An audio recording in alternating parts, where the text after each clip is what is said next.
Halo semuanya, apa kabar? Semoga kalian sehat selalu. Selamat datang di tayangan perdana ini. Semoga kalian suka dan jangan lupa subscribe agar tidak ketinggalan video update lainnya. Kali ini Mimin akan nyeritain anime yang gak asing bagi kita. Judul anime ini Sakamoto Days. Anime ini nyeritain tentang seorang cowok bernama Sakamoto Taro, mantan pembunuh bayaran paling ditakutin. Dia jago banget sampai bisa ngelahin sekelompok musuh sendirian tanpa bantuan siapapun. Tapi suatu hari dia jatuh cinta sama cewek, dan karena pengen hidup bareng cewek itu, Sakamoto mutusin buat berhenti dari dunia kelamnya. Akhirnya dia hidup normal, nikah, dan punya anak.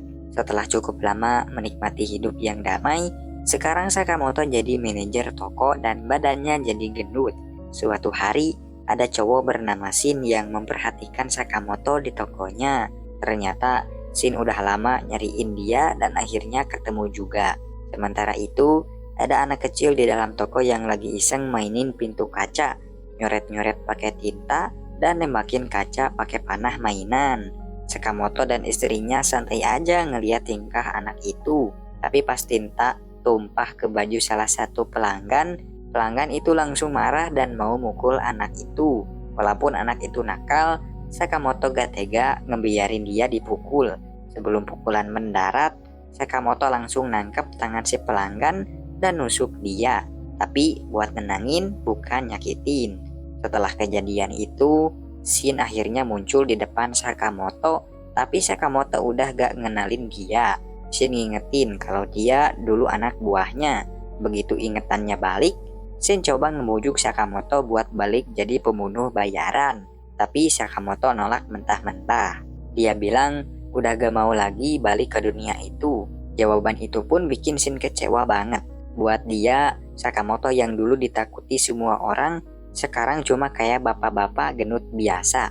Buat nenangin diri, Shin pun nyalain rokok. Tapi Sakamoto langsung motong rokoknya karena mereka lagi di area bebas rokok.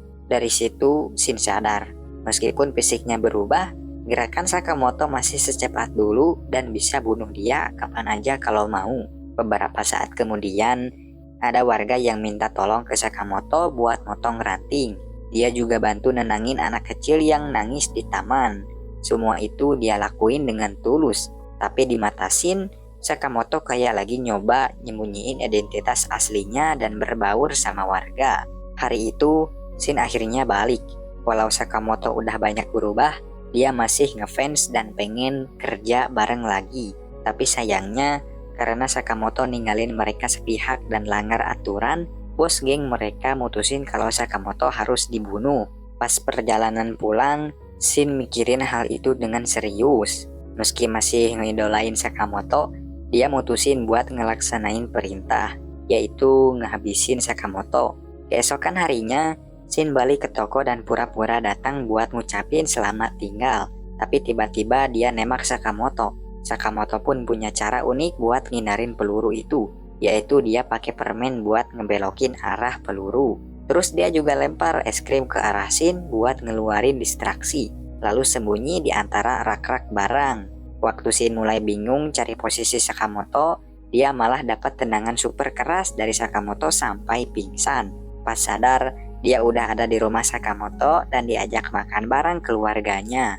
Awalnya Shin curiga makanannya diracun, tapi pas nyoba, rasanya enak banget sampai dia terharu. Dari situ, Shin mulai ngerti kalau yang pengen dilindungin Sakamoto cuman hidup damai kayak gini. Besoknya, Shin balik ke markas geng. Dia mohon ke bosnya supaya Sakamoto dibiarin hidup, karena dia udah punya kehidupan baru. Tapi bosnya ngasih syarat, yaitu kalau Sakamoto mau hidup, berarti Shin yang harus mati gantiin dia. Karena bisa baca pikiran, Shin langsung sadar kalau bosnya berbohong. Akhirnya dia mutusin buat ngelawan dan memberontak. Tanpa Shin tahu, ternyata Sakamoto udah pasang alat penyadap buat ngawasin dia dari jauh. Begitu tahu Shin dalam bahaya, Sakamoto buka gudang rahasia di tokonya. Isinya penuh senjata, tapi dari semua itu, dia milih pakai senjata kejut. Sementara itu, Shin berusaha lawan musuh sendirian. Dengan kemampuannya baca pikiran, Dia bisa prediksi gerakan lawan dan nyerang diam-diam. Tapi karena jumlah musuh terlalu banyak dan peluru makin sedikit, dia mulai kewalahan. Pas nyobaan robos keluar, dia kena tembak di kaki dan akhirnya dikepung. Beberapa saat kemudian, Sakamoto datang nyelamatin dia. Pakai stun gun, dia lumpuhin musuh satu-satu. Bahkan dia pakai sumpit buat nangkep peluru yang ditembak ke arahnya. Waktu musuh nyerang bareng-bareng, Sakamoto sigap menghindar dan motong senjata mereka pakai pisau. Setelah semua musuh kalah, Sakamoto akhirnya ngasih keputusan penting, yaitu dia ngerekrut Shin kerja di tokonya. Waktu lagi kerja dengan semangat, Shin gak berhenti ngomongin pertarungan Sakamoto kemarin. Dia kagum banget karena meski udah pensiun, Sakamoto tetap jadi yang terkuat. Katanya, keren banget lihat Sakamoto bisa ngalahin musuh dalam sekali serang. Istri Sakamoto yang dengar obrolan itu langsung nyeletuk. Nanya apakah mereka berdua niat balik jadi pembunuh bayaran. Dia bahkan ngancam mau minta cerai kalau Sakamoto berani ngelanggar aturan keluarga. Karena takut kehilangan istrinya, Sakamoto langsung tegas bilang dia gak bakal balik ke dunia lamanya. Setelah ngobrol serius, dia juga langsung wanti-wanti ke Shin buat gak asal ngomong hal-hal gak penting. Siang harinya, Sakamoto ngajak Shin pergi ke pemukiman orang Cina. Meski lumayan jauh, Sakamoto bela-belain ke sana cuma buat beli bakpao favoritnya, soalnya stoknya terbatas. Dia juga pengen ngebawain buat Aoi dan Hana. Dari situ, Shin makin sadar betapa besar rasa sayang Sakamoto ke keluarganya. Pas mereka mau balik ke toko, tiba-tiba ada cewek lompat dari atas dan jatuh pas banget di atas Sakamoto. Alhasil, bakpao yang baru dibeli langsung hancur berantakan. Cewek itu namanya Lu Songtang. Dia lagi dikejar-kejar sama sekelompok orang yang pengen ngerebut warisan keluarganya. Sementara Lu sibuk ngelawan para pengejarnya, Sakamoto cuman berdiri diem, mikirin bakpaonya yang rusak. Tapi pas ngeliat Lu mulai kewalahan, akhirnya dia turun tangan buat bantuin. Karena musuh makin banyak, Sakamoto mutusin buat ngajak Lu kabur dulu. Setelah gagal nangkep Lu, para pengejarnya nyewa 2 pembunuh bayaran bernama Sonji dan Bacho. Mereka disuruh ambil kunci yang Lu bawa. Katanya sih kunci itu bisa ngebuka jalan ke pasar gelap yang bakal bikin mereka jadi penguasa.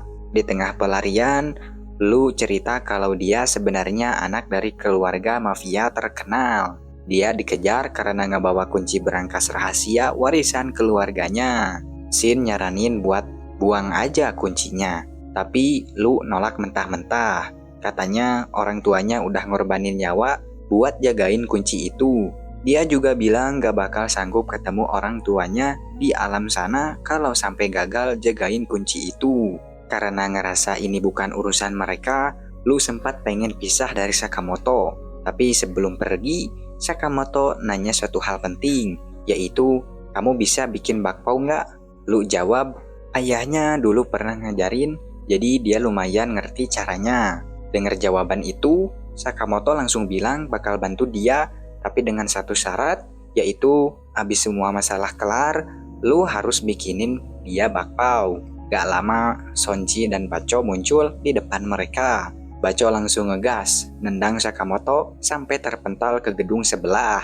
Lu bilang 2 orang itu bukan pembunuh biasa, tapi psikopat yang suka ngebunuh buat seneng-seneng. Pas Sonny dan Bacho lagi ngobrol, Shin coba nyerang diam-diam. Tapi Sonny gampang banget nangkis serangannya. Dia kira Shin marah karena temannya mati, tapi ternyata Sakamoto masih hidup dan baik-baik aja. Pas Bacho mau nebas Lu, tiba-tiba Sakamoto balik dan ngasih pukulan telak dari belakang. Saking kerasnya, Bacho sampai mental dan lantai tempat mereka berdiri runtuh. Di dalam bangunan, Sonji minta Lu buat nyerahin kunci, tapi Lu tetap kekeh nolak. Dia bilang akan tetap jagain kunci itu walaupun harus taruhan nyawa. Sonji cuma nyengir dan bilang orang tua Lu juga ngomong hal yang sama sebelum mereka mati. Ucapan itu bikin Lu marah, tapi Sakamoto buru-buru nahan dia supaya gak ngelakuin hal bodoh. Ada alasan kenapa Sakamoto pengen nolong Lu. Dulu pas dia masih jadi pembunuh bayaran, Aoi pernah bilang kalau mereka gak bakal bisa hidup bareng kalau Sakamoto gak berubah. Waktu itu Aoi bahkan nekat lompat dari ketinggian buat nunjukin bahwa orang lain juga punya rasa buat melindungi orang yang mereka sayang. Sejak saat itu, Aoi minta Sakamoto buat janji, yaitu jangan bunuh orang lagi dan hiduplah dengan cara menolong orang lain. Ingat janji itu, Sakamoto langsung perintahin Shin buat ngalahin musuh tanpa ngebunuh. Sonchi dan Bacho akhirnya serius nyerang. Tapi, walau lawan bawa senjata tajam, Sakamoto cuma ngandelin alat-alat masak di sekitarnya dan tetap bisa ngimbangin serangan mereka. Pas nyadar semua serangan mereka sia-sia, Sony dan Bacho mutusin buat gabungin kekuatan dan nyerang bareng. Tapi Sakamoto masih bisa ngindarin semua tebasan tanpa luka sedikit pun. Sayangnya, karena udah lama gak bertarung, otot leher Sakamoto jadi agak kram. Tapi pas dua musuh itu mau nyerang lagi, dia langsung ngebalas dengan mukul mereka pakai panci dan wajan. Ngerasa udah gak punya harapan buat menang, Sonchi mutusin buat langsung ngincer Lu. Tapi Shin yang udah baca gerakannya, cepat-cepat ngehalangin. Akhirnya, Sakamoto nutup pertarungan itu dengan jurus pamungkas, yaitu ngangkat kulkas dan ngehantemin mereka sampai KO. Setelah semua beres, Lu mulai mikir siapa sebenarnya Sakamoto itu. Dengan santai, Sakamoto bilang kalau dia cuma karyawan toko biasa. Setelah itu, dia dan Shin nganterin Lu balik ke rumahnya. Setelah ngasih pelajaran ke orang-orang yang ngejar Lu, dia akhirnya bisa buka brankas peninggalan keluarganya pakai kunci yang selama ini dia jaga. Di dalam brankas itu tersimpan banyak barang berharga milik kepala klan terdahulu, mulai dari baju perang berlapis emas sampai perhiasan mewah. Setelah urusannya beres, Lu mutusin buat kerja di toko Sakamoto karena dia emang lagi nganggur. Rencananya, dia mau bikin bakpao asli di sana. Tapi masalahnya, selain bikin bakpao, Lu gak punya skill lain. Bahkan di hari pertamanya kerja, dia udah telat datang dan gak bisa ngerapiin barang-barang dengan benar. Shin pun nyoba negur dan kasih saran, tapi Lu malah nyolot dan ngebut Shin cowok bawel. Shin akhirnya ngadu ke Sakamoto, tapi reaksi Sakamoto malah aneh. Dia jadi lebih banyak ngomong, nyuruh Shin buat ngomong lebih sopan, dan nyuruh Lu minta maaf karena telat. Padahal biasanya Sakamoto tuh bukan tipe orang yang suka banyak ngomong. Gak lama, muncul seorang pria yang mukanya mirip banget sama Sakamoto. Dengan santai dia duduk di meja kasir, kayak gak peduli ada Sakamoto asli di situ. Tapi kemudian dia tiba-tiba nyerang, dan barulah Sakamoto sadar kalau itu adalah Nagumo yang merupakan rekan lamanya. Nagumo bawa kabar penting, yaitu sekarang kepala Sakamoto dihargai 1 miliar yen. Awalnya Shin dan Lu gak percaya, tapi mereka langsung percaya setelah ada tukang antar pizza yang tiba-tiba nyoba ngebunuh Sakamoto. Pembunuh itu ngancam mau nyakitin Nagumo, tapi Sakamoto malah santai aja dan makan pizzanya. Setelah itu, Nagumo dengan sigap ngelumpuhin si pembunuh pakai kuncian leher. Waktu ditanya siapa yang nyuruh dia bunuh Sakamoto, Nagumo bilang dia juga gak tahu. Dia cuma nerima misi, udah gitu aja. Habis ngobrol, Nagumo pamit sambil bawa si pembunuh yang udah dikalahin itu. Tapi ternyata di tempat lain, ada sekelompok orang yang merencanakan pembunuhan Sakamoto. Mereka lagi ngamatin Sakamoto dari jauh lewat kamera tersembunyi yang ditaruh di pizza. Mereka gak nyangka kalau cowok gemuk kayak Sakamoto bisa dihargai 1 miliar yen. Tapi bos mereka ngingetin, jangan remehin Sakamoto. Tiba-tiba lewat kamera itu Sakamoto kirim pesan, yaitu kalau mereka terus ganggu hidupnya, dia bakal tunjukin neraka ke mereka. Waktu lagi mikirin semua ini, istri dan anak Sakamoto tiba-tiba ingetin kalau besok mereka janji buat pergi ke taman hiburan. Sakamoto langsung panik, keselamatan keluarganya bisa terancam. Besoknya, Sakamoto dan keluarganya beneran pergi ke taman hiburan. Mereka kelihatan senang, dan Shin bertekad buat jaga mereka biar hari libur itu tetap aman. Tapi karena tempatnya ramai banget, susah bedain mana musuh dan mana pengunjung biasa. Meski begitu, Shin yakin belum ada ancaman karena dia bisa baca pikiran dalam radius 30 meter. Masalahnya, Lu jadi kesel karena ngerasa pikirannya diintip terus. Tapi Shin langsung ngeh, ada yang mendekat. Seseorang menyamar jadi petugas kebersihan, nyoba nyerang Sakamoto, tapi langsung dilumpuhin pakai pulpen. Shin dan Lu buru-buru ngamanin situasi biar gak bikin heboh. Sayangnya, bukan cuma satu pembunuh yang datang. Ada lagi yang namanya Tatsu. Dia lebih licik. Dia ngakalinnya dengan ngosongin pikirannya. Jadi Shin gak bisa deteksi keberadaannya. Sakamoto naik roller coaster bareng keluarganya buat lebih gampang ngawas situasi. Shin dan Lu duduk di belakang, siap jaga-jaga. Awalnya aman, tapi Lu curiga sama cowok berambut perak di depan. Ternyata dia benar, orang itu nunggu momen buat nyerang. Shin langsung turun dari wahana buat ngadapin sendiri. Shin berdiri di atas rel dan bilang kalau hari ini hari liburnya Sakamoto, jadi dia yang bakal lawan si pembunuh. Pas roller coaster lewat, Tatsu lempar pisau yang udah dilapisi racun. Shin kena dan gerakannya jadi lemah, tapi dia masih berusaha bangkit. Tatsu coba ngejatuhin mental Shin dengan ngejek Sakamoto. Tapi Shin malah ngebalas kalau Sakamoto bukan lemah, dia kuat karena punya keluarga yang harus dilindungi. Racunnya udah bikin pandangan Shin buram, tapi dia tetap mikirin cara buat ngelahin si Tatsu ini. Pas roller coaster lewat lagi, Shin nyeret Tatsu ke panggung pertunjukan. Tujuannya jelas, yaitu dia mau pakai penglihatan penonton buat bantu baca gerakan lawan. Sakamoto yang paham situasi langsung ngasih arahan pakai kemampuan baca pikirannya. Dengan kerjasama itu, Shin akhirnya bisa ngalahin Tatsu. Setelah itu, dua pembunuh lainnya, yaitu Boil dan Obigoro, mulai bergerak.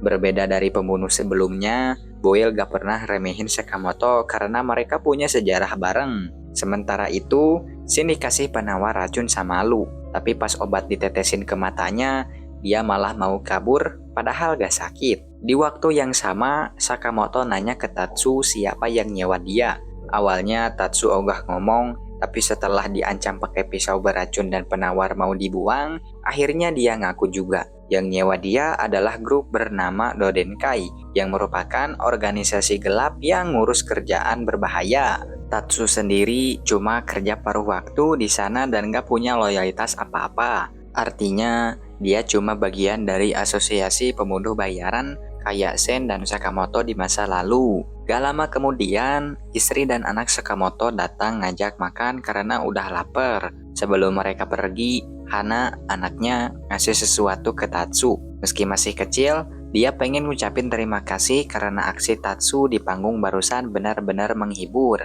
Waktu makan bareng, Shin ngerasa pikirannya kosong karena efek samping dari penawar racun. Hari itu, dia gak bisa baca pikiran siapapun. Lu yang denger itu langsung panik.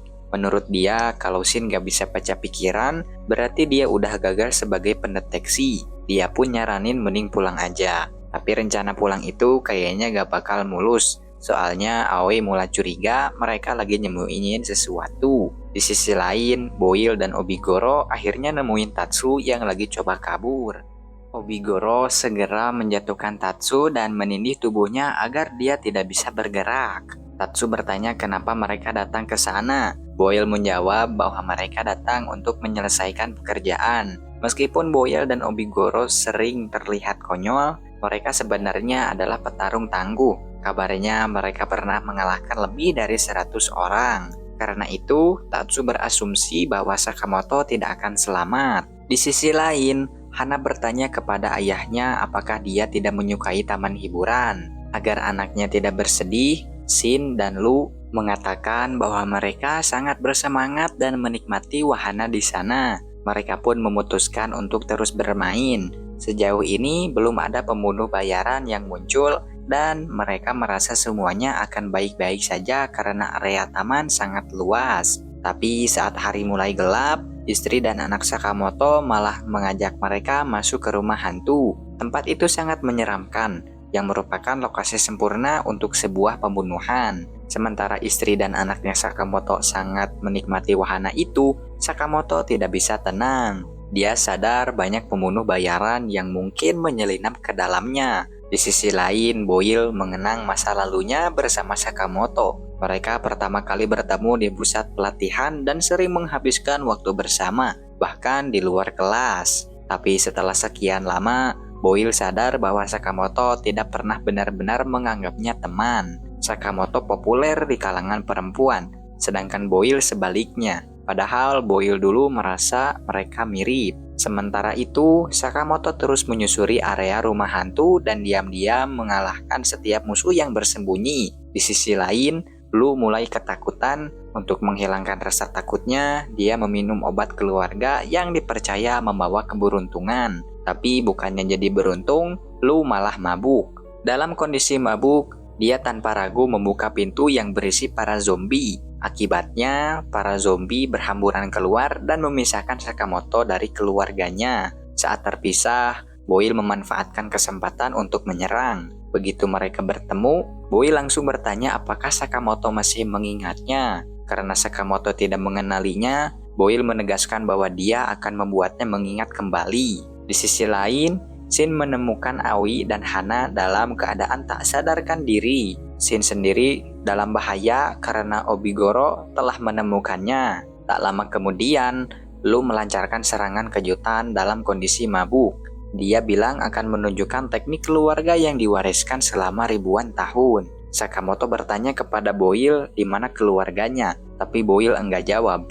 Karena itu, Sakamoto kesal dan segera menghantamnya. Namun, Boil bukan lawan yang mudah. Setiap serangan Sakamoto mampu digagalkan dan dibalas dengan bola peledak.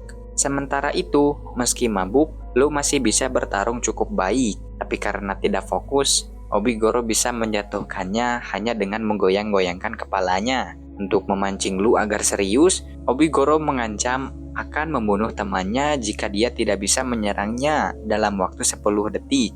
Tapi alih-alih menyerang, Lu malah menangis karena merasa tidak mampu menyelamatkan teman-temannya. Seiring waktu, Sakamoto mulai mengingat siapa lawannya dan mulai bertarung dengan serius. Di sisi lain, Lu yang masih mabuk perlahan mengeluarkan kemampuan bela diri sejatinya. Setelah menghabiskan obatnya, gerakan Lu menjadi semakin lincah dan mematikan. Serangan balasannya begitu mulus hingga membuat Obigoro semakin semangat. Tapi sebelum melancarkan pukulan akhir, Lu tiba-tiba sadar dan kembali ke kondisi normal. Dia tampak bingung dan tidak ingat apa yang barusan terjadi. Obigoro yang kagum mengatakan bahwa kemampuan Lu sangat luar biasa hingga membuatnya merinding. Karena itu, dia memilih berdamai daripada melanjutkan pertarungan. Sementara itu, Sakamoto kembali ke bentuk tubuh kurusnya. Dengan tubuh ini, dia bisa bergerak lebih cepat dan menyerang tanpa memberi kesempatan kepada musuh untuk menghindar. Pukulan yang dia lancarkan cukup kuat untuk menghancurkan sarung tangan besi milik Boil. Saat Boil mencoba menyerang dengan bola peledak,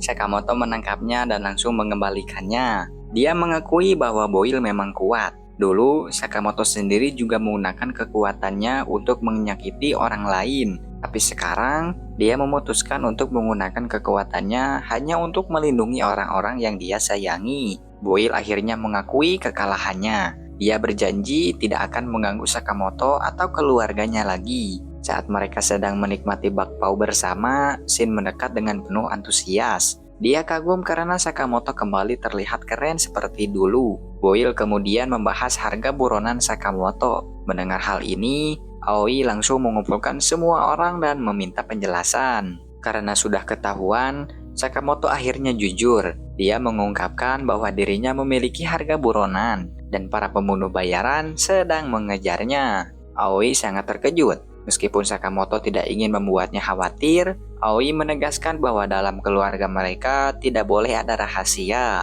Setelah mendapat nasihat dari istrinya, Sakamoto memutuskan untuk mencari tahu siapa yang memasang harga buronan agar bisa mencabutnya. Untuk menemukan markas Dodenkai, Sakamoto memiliki satu petunjuk. Dia pergi ke tempat penjual informasi yang berkedok sebagai toko penyewaan DVD. Tidak butuh waktu lama bagi mereka untuk mendapatkan film dokumenter tentang Dodenkai. Tapi informasi itu tidak murah.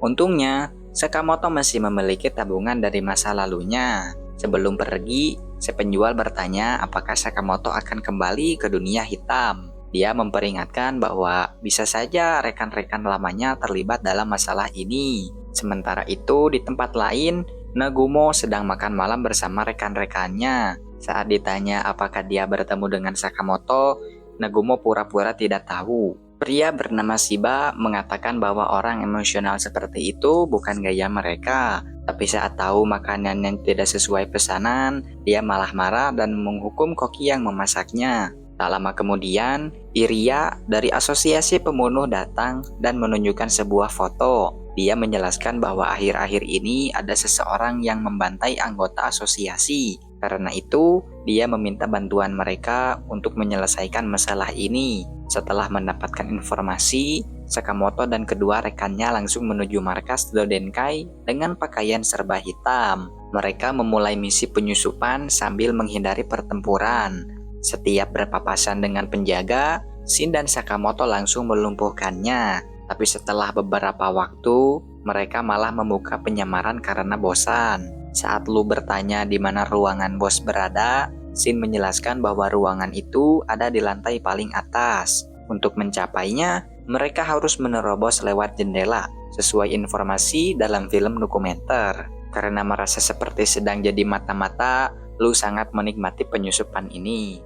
Waktu mereka hampir sampai ke ruangan bos, Shin ngerasa ada yang aneh. Tempat itu terlalu sepi, nggak ada suara musuh sama sekali. Ternyata semua petinggi Dodenkai, termasuk bosnya, udah dimetai habis sama seseorang. Tepat di saat itu, Nagumo muncul dan ngaku kalau dia yang ngebunuh mereka semua buat ngilangin jejak. Nagumo bilang dia terpaksa harus ngelumpuhin Sakamoto dan timnya juga. Dia langsung lari ke belakang Shin dan nusuk lehernya pakai pisau. Tapi ternyata itu cuma pisau mainan. Nagumo cuma bercanda. Dia kebetulan lagi ada di sana buat urusan lain. Ternyata dia lagi nyelidikin kasus pembunuhan 100 anggota asosiasi pembunuh bayaran. Sementara itu, muncul karakter baru bernama Mashima Heisuke. Dia ini pembunuh bayaran lepas yang beda dari yang lain. Gak punya penghasilan tetap dan hidupnya pas-pasan. Demi ngubah nasib, dia mutusin buat ngincer Sakamoto yang jadi buronan dengan hadiah tinggi. Seiring waktu, makin banyak pembunuh yang datang ke toko Sakamoto buat ngincer dia. Akibatnya, toko jadi makin berantakan dan butuh renovasi total. Tapi karena mereka nggak punya duit, satu-satunya harapan mereka adalah menangin turnamen paintball yang bakal digelar besok. Pas Mashima datang ke toko Sakamoto, dia bawa foto Sakamoto waktu masih kurus. Dia maksa semua karyawan buat nyerahin orang yang ada di foto itu. Buat ngindarin masalah, Sakamoto pura-pura jadi pegawai paruh waktu dan bilang dia nggak kenal siapapun bernama Sakamoto. Mashima pun panik. Dia udah pasrah karena ngira targetnya emang nggak ada di sana. Ditambah lagi, dia juga nggak punya ongkos buat nyari ke tempat lain. Akhirnya karena lapar banget, dia berdiri di depan toko berharap ada yang ngasih makanan. Sakamoto yang kasihan akhirnya ngasih dia bakpao. Setelah gagal nemuin target, Mashima tidur di tenda tua di atas gedung. Dia sempat ngelamun pengen jadi orang sukses dan punya rumah besar. Tapi belum sempat mimpi kelamaan, tendanya malah roboh kena angin. Di saat itu, dia nemu pamflet tentang turnamen paintball dengan hadiah gede. Dia langsung semangat ikut. Sayangnya buat daftar, dia butuh tim minimal 2 orang. Pas banget Sakamoto dan Shin juga mau ikut, jadi Mashima langsung minta gabung. Dengan setengah terpaksa, mereka akhirnya nerima Mashima masuk tim. Setelah daftar, semua peserta kumpul di arena. Sementara tim-tim lain siap di posisi masing-masing. Tim Sakamoto malah santai berdiri di tempat terbuka. Banyak peserta kira mereka amatiran. Tapi anggapan itu langsung berubah setelah tim Sakamoto mulai ngebantai lawan satu persatu dengan cepat dan akurat. Sejak awal pertandingan, mereka langsung jadi pusat perhatian dan bahkan dijagokan jadi juara. Sakamoto sendiri emang niat menang. Dia pengen pakai hadiah buat beli kaca anti peluru dan nambahin stok barang di tokonya. Tapi di tengah pertandingan, Lu tiba-tiba buka identitas asli Sakamoto. Karena wajahnya jauh beda sama yang difoto, Mashima awalnya ragu. Tapi Lu ngejelasin kalau itu memang foto Sakamoto waktu masih kurus. Begitu tahu kebenarannya, Mashima langsung marah dan ngacungin senjata ke Sakamoto. Dia ngerasa dibohongin. Untungnya pertandingan masih jalan. Pas tim lain nyerang, Sakamoto manfaatin momen itu buat kabur. Tapi Mashima yang merasa dihianatin gak tinggal diam.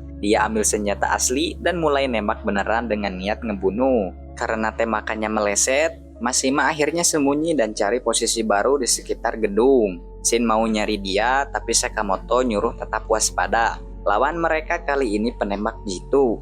Pas mereka lagi amati sekitar, tiba-tiba ada peluru mantul dan nyaris kena Sakamoto. Shin ngira itu cuma kebetulan, tapi Sakamoto yakin itu bukan tembakan biasa. Menurutnya, peluru itu bisa mantul dengan cara aneh. Dia curiga Mashima punya kemampuan khusus. Mashima pun ngaku kalau dia emang pakai peluru khusus yang bisa mantul. Setelah itu, dia mulai nembak secara brutal. Meskipun target terus bergerak, tiap tembakannya tetap akurat. Sakamoto dan Shin mulai kewalahan. Di tengah-tengah baku tembak, Mashima tiba-tiba keinget masa lalunya. Sejak kecil, dia selalu ngerasa kalah dari teman-temannya. Dia nggak punya skill apapun kecuali nembak dengan akurasi tinggi. Dia bangga sama keahliannya, tapi waktu masuk dunia kerja, nggak ada yang peduli. Dia jarang banget dikasih kesempatan buat pakai senjata. Dan akhirnya malah dianggap beban. Setelah dipecat, dia dengar kabar soal Sakamoto jadi buronan dengan harga tinggi.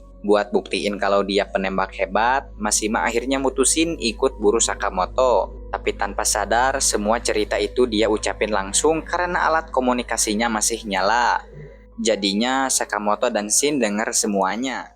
Setelah itu, Shin coba nasihati Mashima buat nggak terlalu dengerin omongan orang dan percaya saja sama kekuatan sendiri. Kata-kata itu bikin Mashima lengah. Sakamoto yang tahu posisi Mashima langsung ambil batu kerikil dan ngelempar buat ngancurin senjatanya. Merasa nggak punya peluang buat menang, Mashima pun nyerah dan batal ngincar Sakamoto lagi. Sementara itu, Sakamoto lanjut tanding dan berhasil keluar sebagai pemenang. Tapi karena senjata Mashima sempat ngerusak kotak hadiah, mereka terpaksa pakai hadiah itu buat ganti rugi.